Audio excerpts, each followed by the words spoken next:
Welcome back to chemistry. So we're in Unit 6 now, and we are working our way. Today's activity is learning how to write a skeletal equation. Now, at this point, we've really done most of the skills for chemistry. It's just a matter of we're putting them together. So writing skeletal equations, there's a couple of new things, but most of it is just using what you already know. And so today you want to use sheet of notebook paper so that you can write clearly on it. You can go ahead and put PA 6.4 and your name up at the top, just because you'll want to take a picture of this to turn it in, okay?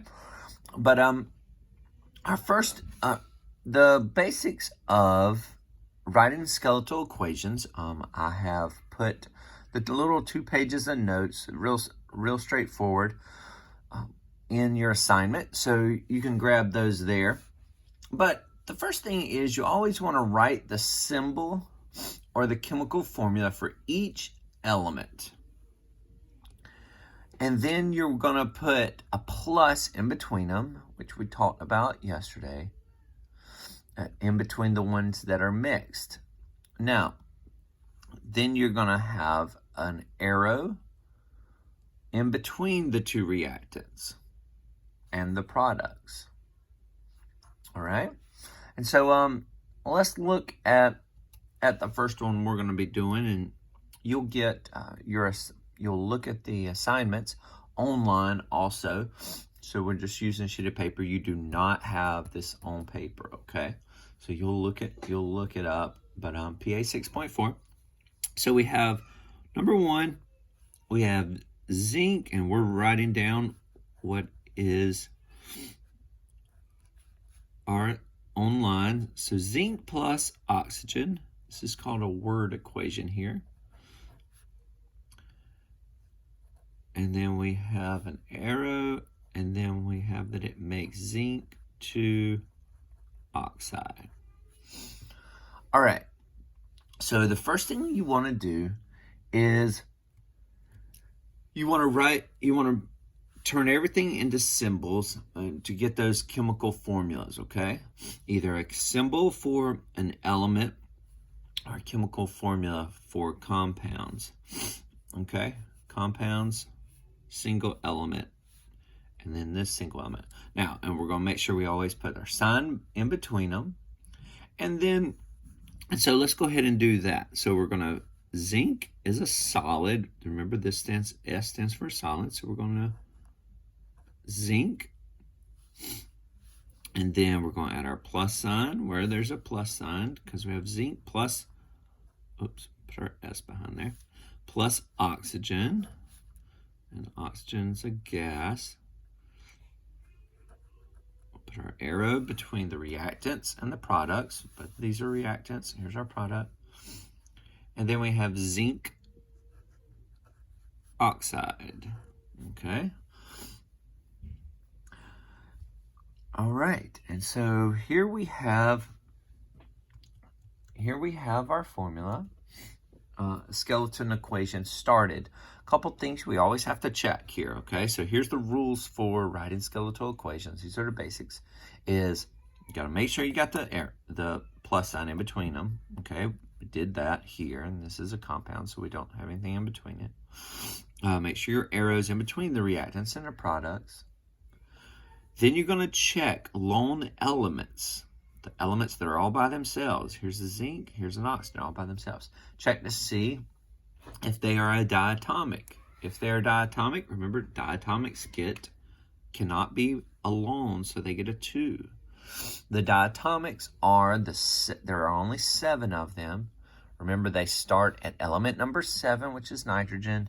They form a 7, which goes to 7. It's nitrogen, oxygen, fluorine, then chlorine, bromine, iodine, and it includes hydrogen also. So if it's any of those 7, then they get a 2. Oxygen is one of those 7, so it gets a 2. Zinc is not, so it Can be all by itself. The next thing you look at is, okay, where are the compounds I wrote down?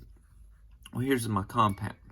Well, anytime you write a compound down, if it has a metal in it, which zinc is a metal because it's on the left side of the stair step, then we have to balance the charges. Zinc, you see, I told you it was a +2 because I gave you this Roman numeral, remember? That's a +2. Oxygen is oxygen's in group number 16, so group number 16 has an oxidation number of -2. Okay, +2, -2, are those balanced? Yes, so you don't have to do anything with that. And they are already balanced, so no need to balance it. You don't need to do anything else to balance. Lastly, you're going to add the phases of that substance after each chemical.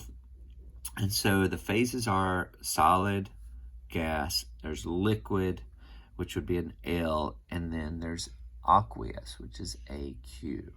And so in this case, you don't need to determine, I'm not going to have y'all to determine what phase something is. I will always tell you the phase. If I don't tell you the phase, you don't need to know it, or you don't need to try to figure it out, okay? So, but if you are told by words like solid zinc plus gaseous oxygen, then you need to put in the S or the G, okay? So this is number 1.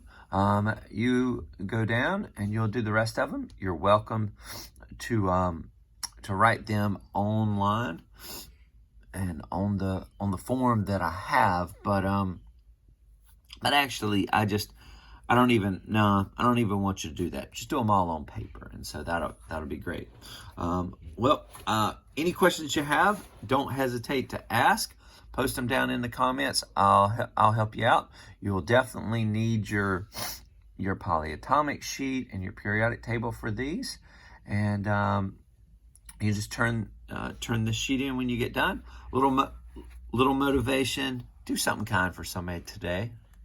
This is what I found when I opened up my workbook today to get ready to start this. So find somebody, make their day. This made my heart all warm, and so I'm ready to go today. Let's go. We got this, guys.